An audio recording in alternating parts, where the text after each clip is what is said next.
সবুজ ফ্ল্যাগ লাগানো আছে বাংলাদেশের মধ্যে, আর গেরুয়া ফ্ল্যাগগুলো হচ্ছে ইন্ডিয়ার মধ্যে। এখান থেকে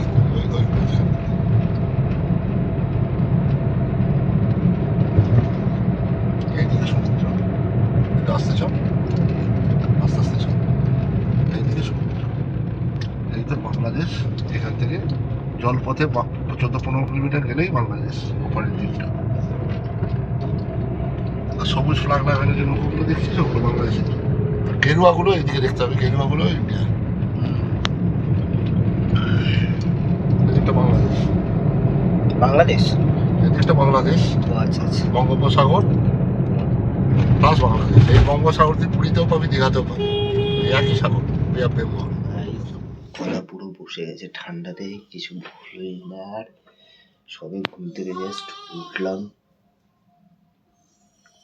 এত সুন্দর একটা ভিউ না দেখিয়ে পাচ্ছি না। গাইস, আমি এখন আছি টাকিতে, ওই পারে বাংলাদেশ, ঠিক আছে, ওই ওই পারটা বাংলাদেশ, আর এই পারটা হলো ইন্ডিয়া।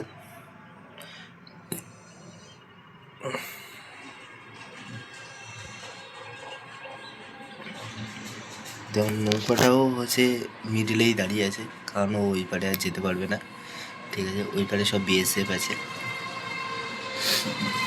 পুরো একদম বাংলাদেশের এই পার আর ওই পার পুরো দেখা যাচ্ছে পুরো।